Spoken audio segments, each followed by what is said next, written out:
네, 안녕하십니까? 현인베스트먼트 와운의 파트너 강재현 대표입니다. 한 주간의 증시 리뷰를 좀 해야 되는데 지난주 같은 경우는 미국에서 이슈가 좀 많습니다. 고용지표뿐만 아니라 실리콘밸리 뱅크 파산 이 이슈가 있다 보니까 그 내용이 좀 많아서 따로 녹화를 해 놓았고요. 이제 국내 증시만 따로 이 시간에 체크를 해 보도록 하겠습니다.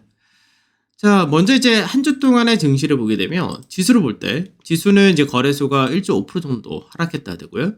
코스닥 같은 경우가 이제 1.7% 하락. 그러니까 이제 한 주 동안으로 보게 되면은 사실 조정폭이 그게 크진 않습니다. 왜냐면 미증시 같은 경우가 뭐 물론 금요일 날 미증시 영향분이 또 다음 주 월요일 날 국내에 들어올 수도 있겠지만 실제적으로는 1.5에서 1.5, 1.7% 정도 하락이니까 뭐 그렇게 크다라고는 할 수 없는데 업종별로가 좀 차이가 여전히 좀 많았다. 이렇게 봐야 되겠죠.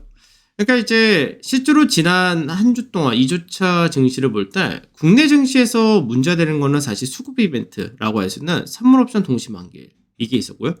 그 다음에 여기서 이제 원달러 환율이 좀 급등을 나타낸 모습을 다시금 보여줬는데 뭐 문제는 결국 미국에서의 50bp 인상 가능성 이게 좀 높아졌던 부분이 있으니까 그래서 여기서 외국인과 기관의 매물이 좀 출회되었다라는 부분이 있습니다. 그리고 이제 중국에서의 그 GDP 성장률 전망치가 5% 사실 어떻게 보면 무난하다라고 할 수 있는 전망치인데 시장에서 그보다 좀 더 높게 주지 않을까 여기에 따른 기대치가 또 약간 실망감이 나타났다 이런 것도 좀 있었겠죠. 그 다음에 이제 추가적으로 금요일날 국내 증시가 장중 하락하고 그리고 이제 장중 미선물도 하락이 컸던 이유가 실버게이트가 파산을 하고 그 다음에 뱅크런 이쪽이 좀 심해진다 이런 쪽도 내용이 있었는데 이건 이제 미증시 관련해서 자세하게 해놨으니까 그래서 전체적으로는 지수 자체가 중형지수가 좀 더 하락이 있었고요. 그 다음에 업종으로 볼 때는 IT 쪽에서가 반도체가 약했습니다.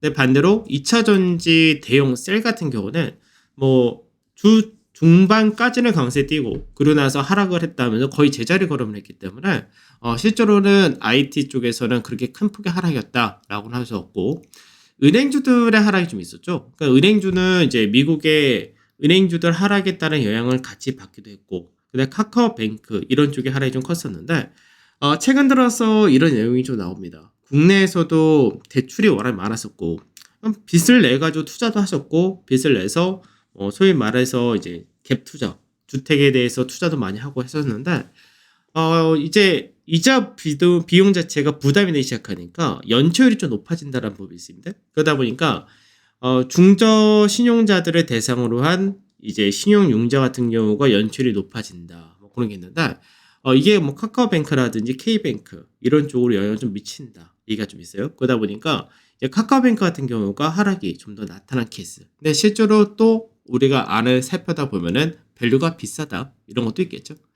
그 다음에 보험 같은 경우 오히려 강세를 이어갔고요. 그 다음에 증권 같은 경우도 시장과 더불어서 같이 하락하는 모습을 보여줬다 되죠. 자동차 같은 경우도 이제 하락을 하긴 했지만 여전히 시장보다 강하다라는 부분은 비슷하게 전개가 되는 것 같습니다. 그 다음에 이제 화학 소재, 철강 이쪽이었는데 이쪽은 이제 순수 화학과 중국 관련된 화학주들, 그 다음에 철강주들 이쪽 하락이 좀 강하게 나타난 반면에 에너지 쪽에서가 2차 전지와 그 다음에 정유 이런 쪽은 상대적으로 강세를 띠는 모습을 보여줬고요. 조선 기계 쪽에서도 나눠지는데 조선 쪽에서 하락이 좀 컸던 반면에 기계 쪽에서가 두산 에너빌리티를 중심으로 해서 뭐 한전기술, 한전 KPS 같은 원전 관련주 이쪽에서 강세가 좀 두드러지는 모습을 보여주면서 이제 이 안에서도 나눠지는 모습을 보여줬다 됩니다. 그 다음에 건설 같은 경우가 의외로 제일 강한 상승을 나타냈다 되죠. 그래서 건설 같은 경우는 그동안에 뭐 가장 많이 빠졌던 건설 중에 하나가 HDC 현대산업개발인데 이쪽 같은 경우는 자사주 매입이 발표되면서 반등을 했고 그 다음에 이제 해외 건설에 대한 기대치가 형성되면서 삼성 엔지니어링을 중심으로 강세가 나타났다 됩니다.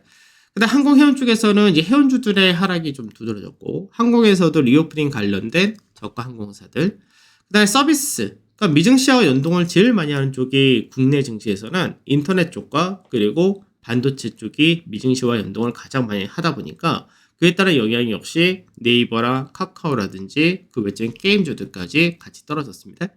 제약 같은 경우 상대적으로 하락이 들떨어졌다 되는 모습이었는데 여기서는 세트리움 그룹주들이 이제 서성진 회장이 복귀한다라는 부분에서 모멘텀 좀 받았던 그런 케이스고요. 그다음에 음식료라든지 의료 유통, 유틸리티, 뭐 특별한 이슈 이런 거 없이 그러니까 시장에 맞춰서 거의 동일하게 떨어졌다 정도 보시면 되죠.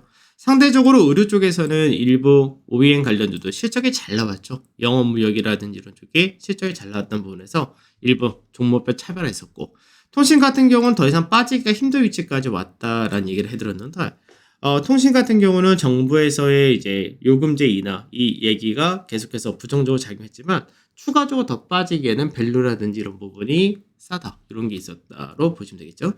그래서 거래소 같은 경우는 종가상으로는 2월 저점을 이탈을 했고요.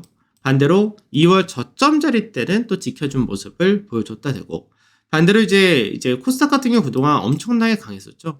그러니까 코스닥은 9주 연속 상승을 하고 실제로 금요일날 하락이 없었다면 10주 연속 상승도 나타날 수 있었다라고 볼 수 있는데 문제는 뭐냐? 쏠림이 너무 과했다는 거죠.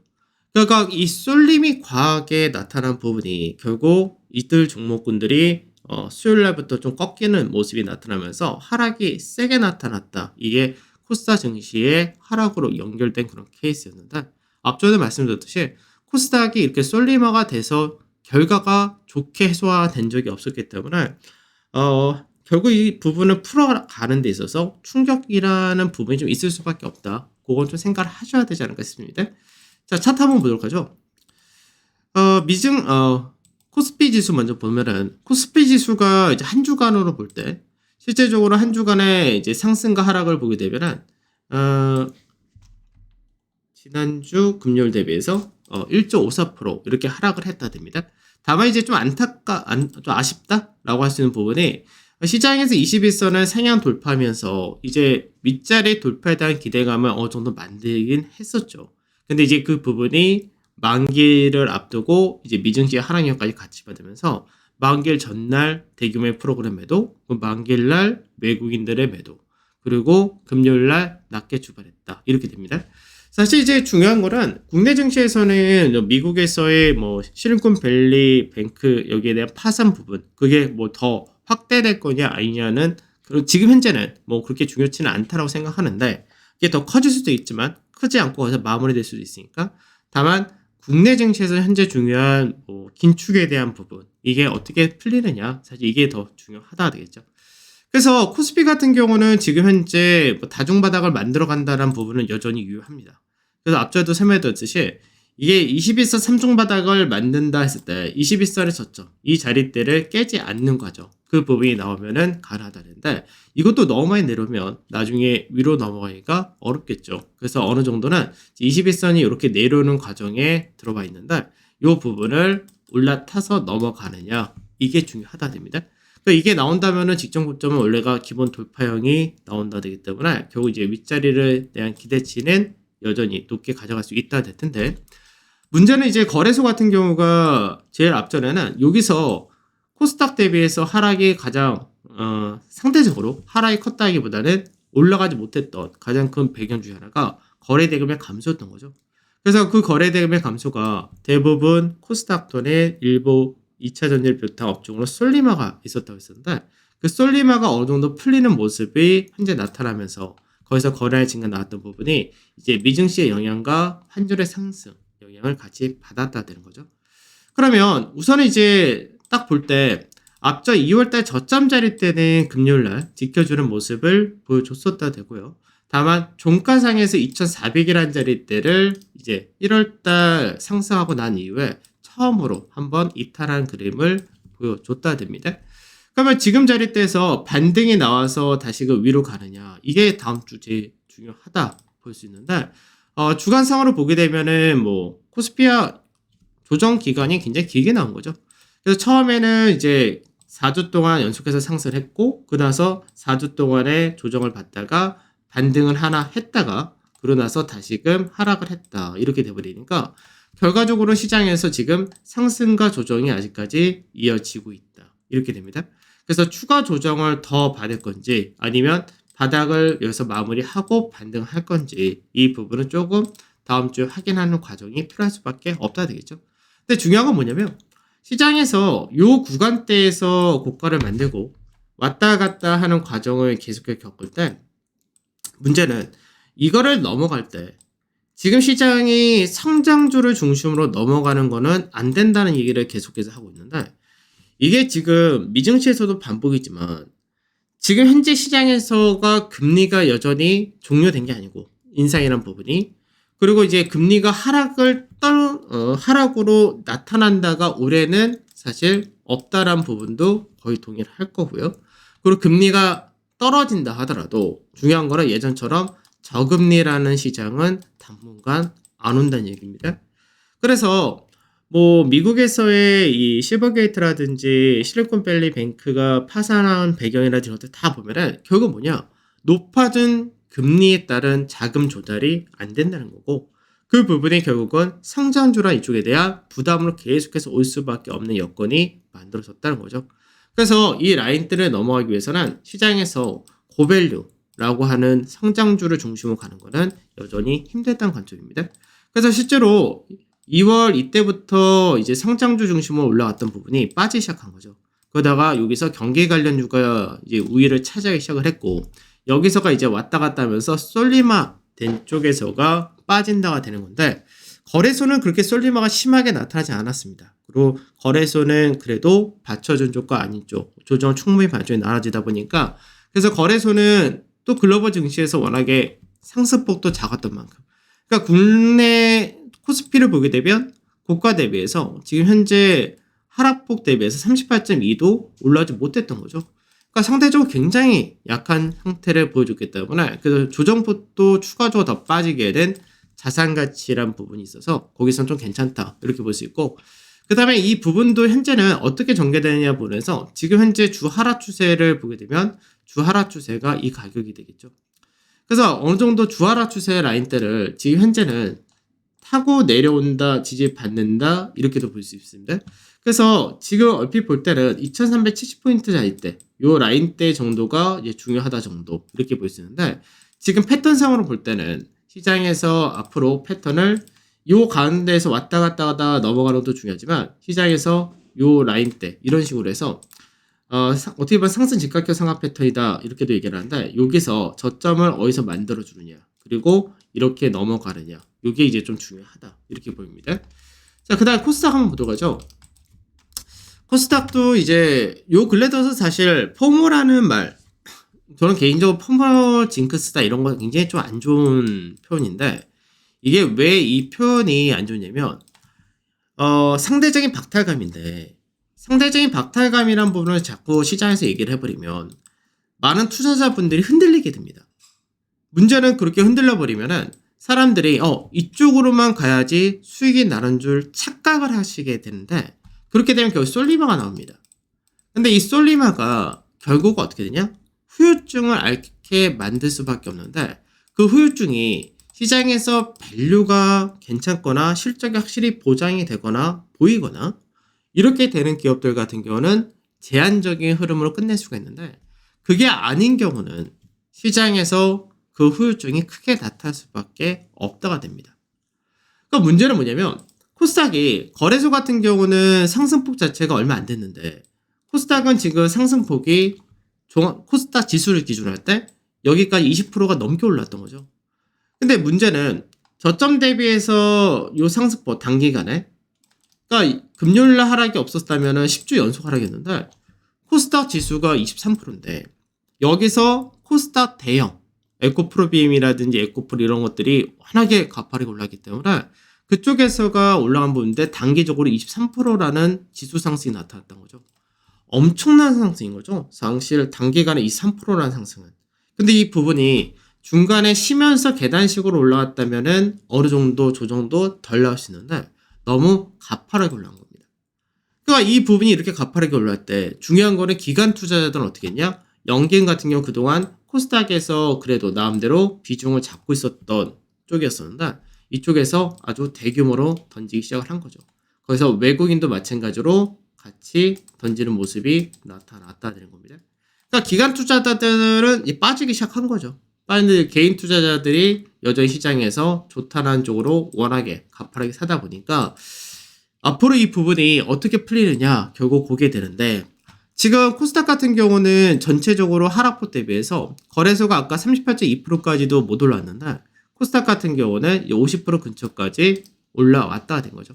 현재는 38.2%한 자리대 딱 788포인트 전후 5포인트 전후 여기서 왔다 갔다인데 실제로는 이제 거의 50% 근처까지 왔다 갔다 됩니다. 물론 이제 이것도 코스닥 대형 지수로 보게 되면 50% 자리대를 저항을 딱 인식한 거고 거기서 차이가 나긴 하는데, 우선은 9주 동안에 상승했고 나서 이제 10주 차에 조정을 받았는데 이 조정을 어디서 마무리할 수 있을 거냐, 사실 그 부분이죠. 그래서 예상되기로는 지금 현재 코스닥은 추세 자체가 거래소 좀 다릅니다. 거래소는 이제 작년 하반기부터 쭉 이렇게 내려왔던 케이스였던 반면에 코스닥 같은 경우는 작년 말까지도 강세 뛰다가 이제 여기서부터 이제 내려온 케이스라서 주하락 추세라기보다는 단기 하락 추세가 이렇게 잡히고, 주하락 추세는 아직까지 좀 위로 가야지 돌파가 나온다 되겠죠. 그래서 우선은 단기적으로 상승한 폭에서 이제 뭐 조정을 받는다 이렇게 될 경우 저점을 만들었던 자리와 고가를 만들었던 자리에 한 38.2에서 50% 정도, 보통 이 정도가 조정이 나온다는데 38.2를 잡으면은 한 750선 정도에서 끝이 날 거고, 조금 더 심하게 떨어진다면은 50% 잘 때까지 열어둬야 된다가 되겠죠. 그래서 이렇게 될 경우는 조정폭이 좀 커질 수 있다라는 부분 생각을 해야 될 겁니다. 그래서 이제 시장에서 중심에 세워야 될 녀석들이 경기 관련이다라는 얘기를 자꾸 해드리는 게, 지금 단순하게 미증시가 올라가니까 미증시 따라서 상장주들이 움직인다가 돼버리면 국내 증시가 해외 증시, 다른 글로벌 증시와 맞춰서 가지도 못할 뿐더러 한쪽으로 그렇게 수급이 쏠렸다는 부분은 결국 또 문제가 발생될 수 없다, 이런 게 있어가지고 그러니까 그런 부분이 좀 안 좋은 건데, 우선은 지금 당장 어떤 식으로 빠질 거냐랑 조정을 받을 거냐 보여서 조정을 이렇게 완만하게 받을 수도 있고요, 그리고 조정폭을 좀 세게 받았다가 차라리 빨리 끝낼 수도 있습니다. 그래서 지금 우선은 코스닥은 9주 동안 상승하고 나서 이제 첫 하락 조정이 받았다 정도 되기 때문에 여기서 바로 강세를 띈다도 쉽지는 않겠지만 지금 현재 어떤 식으로 조정을 받을 거냐, 여기서 좀 차이가 있을 것 같다 보시면 될 것 같아요. 자, 그 다음에 수급적인 부분, 아까 이제 수급적인 부분에서 자세히 보지는 않았지만 대충 이제 뭐 아시다시피 외국인 같은 경우가 초반에 만기를 앞둔 이제 시장에서 매수가 들어왔었죠. 그래서 외국인들은 여기서 들어올 때가 환율에 대한 부분이 들어왔었습니다. 원달러 환율이 이제 정점을 맞는 것 같다라는 인식이 들어왔기 때문에 오히려 외국인들은 매수가 들어온 모습을 보여줬었다 되죠. 다만 이 부분이 만기일날 그리고 금요일날 이틀 동안에 대규모로 매도가 나타나면서 여기서 이제 매도가 1조 2천억 이상이 나온 거죠. 그래서 외국인들이 거래소에서 매도가 5,700억, 그래서 3주 동안 연속해서 매도가 나타난 케이스가 된 거고요. 기관에서 역시 금융투자 물량, 그러니까 프로그램 물량이 이게 앞전에도 잠깐 설명해드리긴 했지만 약간 좀 이상하다라는 얘기를 자꾸 해드리는 게, 기본적인 베이시스 물량이다, 그러니까 차익거래가 계속해서 이어지는데 이게 베이시스가 좀 많이 떨어진 상태 것까지 다 받은 상태에서 추가적으로 왜 나오느냐, 이게 좀 약간 의문이다 이렇게 얘기를 해드리겠죠. 그래서 이게 정상적인 흐름이라면 이렇게까지는 프로그램이 나오지 않았을 텐데 의외로 꽤 많이 나오는 케이스고, 그래서 기관과 외인들 둘 다 동반 매도인데, 근데 여기서 차이가 나는 건 뭐냐면 지금 볼 때 금융투자가 8,000원 정도를 매도했는데 기관 전체는 2,800밖에 안 되죠. 그건 무슨 얘기냐?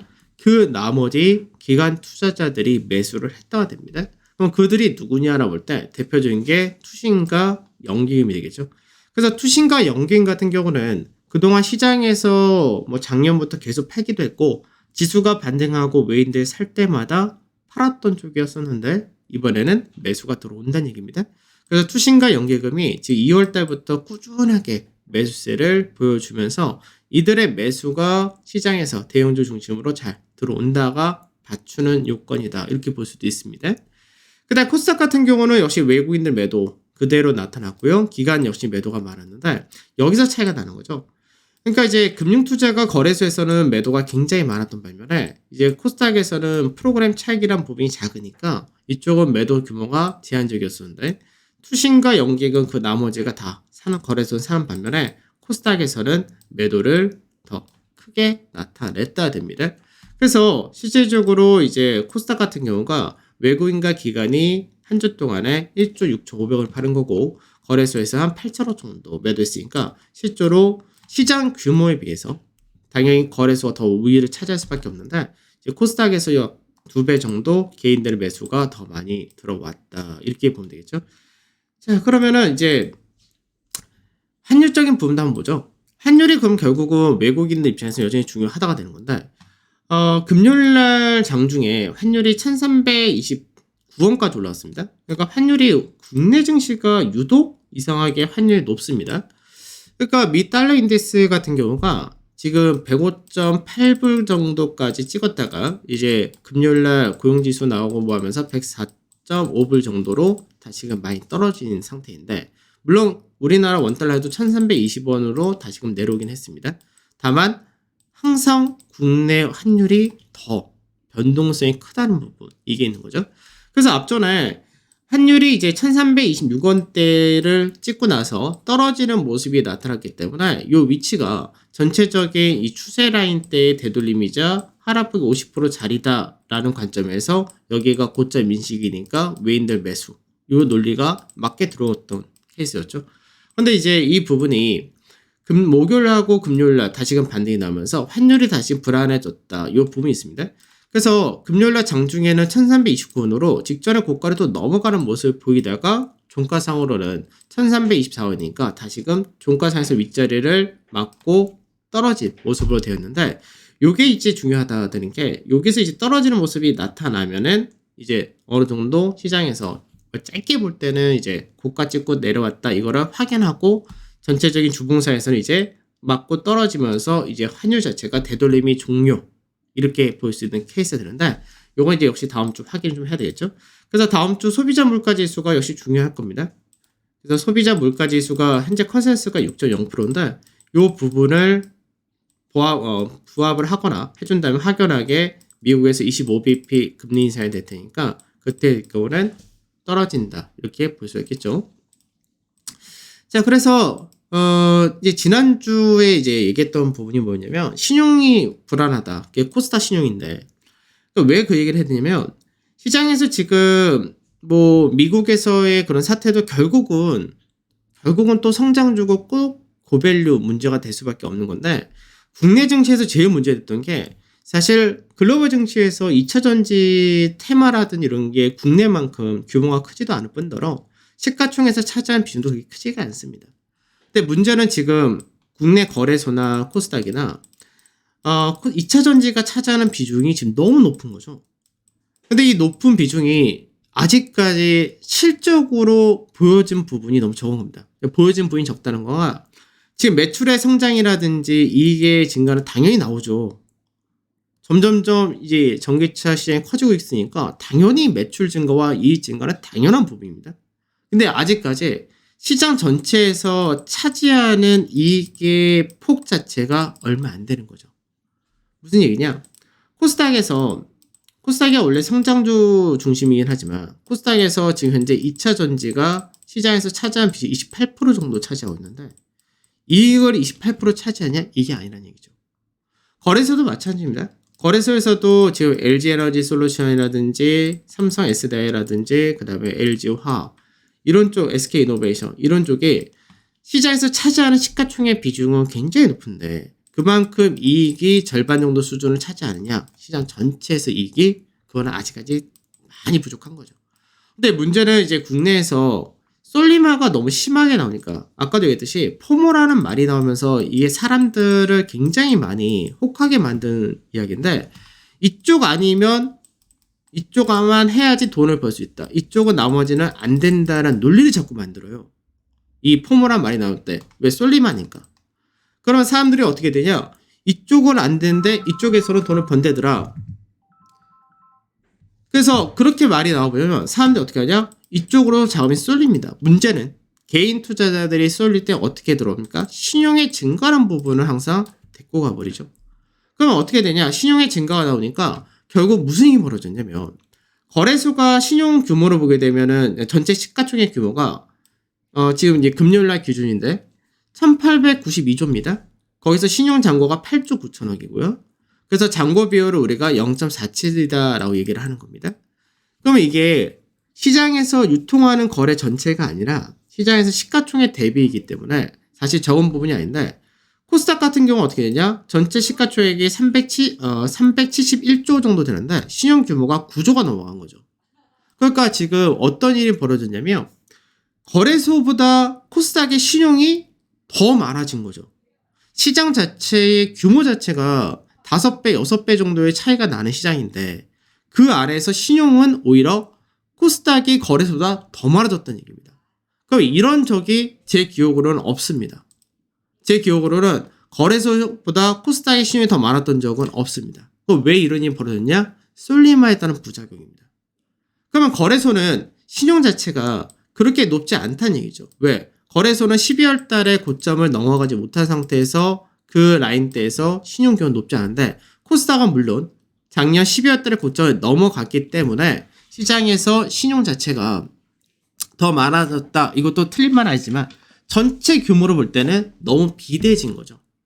그럼 이제 이쪽에서가 어떤 식으로 소화를 할 거냐. 이게 무난히 소화하면 좋겠지만 문제는 아까도 얘기했듯이 3월달 올라갔던 배경, 신용이 많아지고 코스닥에서 2차전지가 올라간 배경 중에 하나가 유럽에서의 광문화 법안 이 부분인데 이게 다음 주 발표를 하고요. 그리고 이제 아까 얘기했었던 여러 가지 미국에서의 성장주, 스타트업 펀드 같은 스타트업 관련된 기업들이 앞으로 모멘텀 받기가 좀 쉽지 않다. 사업을 하기가 녹록지 않다. 이게 돼버려서 국내에서도 이 부분이 영향을 주지 않을까? 이렇게 생각합니다. 자, 그 다음에 거래소에 이제 외국인들 매매 동향을 보게 되면 이제 결국 3주 동안 연속해서 매도를 했죠. 그래서 처음에 이제 2월 마지막 주가 외인들 매도가 좀 컸고요. 둘째 주가 이제 3월 들어오자마자 중국에서의 경제 지표나 이런 것들이 오히려 매도를 축소하는 계기를 만들었었는데 이번 주가 아무래도 매도가 이제 잘 들어오다가 시장에서 미국에서의 문제와 그리고 만기 이런 것들이 겹치면서 다시금 매도가 나타났다 됩니다. 그래서 외국인들 3주 연속 순매도가 나타났는데 이제 앞전에 보게 되면은 항상 미증시가 불안할 때마다 조정받았던 이것도 비슷하다 되죠. 그래서 외국인들 3주 연속 매도가 바뀔 거냐 요 부분이 다음 주 중에 하나 되겠죠. 보통 앞전에는 3주 연속 매도하고 나서 매수가 들어오거나 한번 매도가 나온다 했을 때도 3주 정도 3, 4주 정도면 거의 이제 마무리하는 모습을 작년 하반기부터 보여줬는데 여기 이제 들어오느냐입니다. 그러니까 들어온다 했을 때 또 어디가 중심이야 중요하다. 이 부분은 동일하다겠죠. 그래서 외국 같은 경우 거래소에서는 매수한 게 2차 전지 셀 쪽, 대형 쪽은 매수를 합니다. 그러니까 이게 어떤 관점이냐면 2차 전지 관련해서가 대형 셀 같은 경우는 소재 대비해서 비싸지가 않다는 관점이죠. 왜? 2차 전지 소재 관련주가 너무 과하게 올라가다 보니까 이쪽의 밸류가 너무 높아진 거죠. 상대적으로 대형 셀 같은 경우는 그 부분이 덜하다 됩니다. 그래서 그런 쪽에서가 외인들 좀 외국인과 기관, 동반 매수가 좀 들어왔다 정도 보시면 될 것 같고 그 외쪽으로는 이제 자동차라든지 이런 쪽에 대한 매수는 거의 변동이 없다 되겠죠. 그래서 블록들이 나타난 쪽을 제외하고는 시장에서 전체적으로 2차전지 대형과 자동차 그리고 뭐 일부 건설이라든지 이것들이 좀 들어왔다. 그 다음에 매도의 경우는 반도체는 늘 따라다니니까 반도체와 네이버 카카오 같은 경우는 미증시와 연동이 너무 강하다고 그랬었죠. 그래서 항상 제가 관심 종목 얘기해 줄 때도 반도체와 인터넷 이쪽은 미증시 연동이다라고 딱 얘기만 해드리고 관심 종목 따라 안 잡는 이유가 현재 그런 부분이고요. 조선 쪽에서가 매도가 좀 있었죠. 그 다음에 은행이라든지 그 외전 쪽도 전체적으로 매도 좀 많았는데 2차전지 소재 쪽의 매도가 좀 더 두드러졌다라는 부분이 있습니다. 그래서 전체적으로 외국인들은 이렇게 또 볼 수 있다는 거죠. 현재 실적이 안 되는 쪽, 그리고 미증시 연동이 많은 쪽, 그 다음에 밸류가 비싼 쪽, 이쪽에 대해서 주로 매도를 했다 됩니다. 그 다음 코스닥에서 매도 규모도 역시 컸었는데 에코프로를 중심으로 해서 그동안 폐배터리라든지 이쪽에 대한 매도가 거의 집중적으로 출회가 되었다 돼버리는 케이스입니다. 그래서 매수가 들어온 거는 일부 종목들 정도가 있었다는데 주로 이제 엔터라든지 그리고 개별적인 종목, 그 세트용 그룹주 이 정도가 외인들 들어왔다 되는 거고요. 그 다음에 기관들 같은 경우는 전체적으로 매도란 부분이 역시 비슷합니다. 2차전지 쪽에서 일부 매도를 한 부분이 있고 삼성전자와 네이버, 카카오 같은 인터넷 기업들, 그 다음에 화장품이라든지 철강 이런 쪽에서 중국 관련주다 이렇게도 볼 수 있는데 실제로 화장품 내에서도 고밸류 중인 거죠. 그 이제 철강이라든지 뭐 이런 쪽에 대한 매도는 뭐 일부 차익 실현 정도. 그다음에 매수의 경우를 보게 되면 매수는 역시 2차전지 대형 쪽은 주로 들어왔고 그 다음에 원전 관련주라든지 자동차 관련이라든지 이쪽은 여전히 산다는 부분 동일하게 들어왔다 됩니다. 그러니까 대부분이 실적이 좀 되는 기업들 이런 쪽이 중심으로 사거나 매도가 제한적이었다 되죠. 그 다음에 코스닥에 대해서 매도가 굉장히 크게 나타났다 되는데 그동안 이제 갖고 있었던 에코프로 그룹 관련된 쪽에 대한 매도가 굉장히 강했고 이 폐배터리라든지 그리고 이제 일부 소부장 관련이라든지 이쪽에 대한 매도가 상당히 크게 출회된 모습을 보여줬다 됩니다. 그래서 이게 위에서 매물을 많이 쌓아놓고 내려와 버리면 거기를 넘어가기 위해서는 더 강한 모멘텀과 더 강한 매수가 들어야 되는데 한동안 그게 좀 쉽지 않다가 되겠죠. 그 다음에 매수의 경우는 이제 세트리온 그룹주들을 주로 많이 샀고요. 그 다음에 SM과 그리고 세트리온 제약 이런 것들을 주로 매수를 했다 정도 되는데 전체적으로 매수 대비해서 매도 규모가 월등히 더 많다가 됩니다.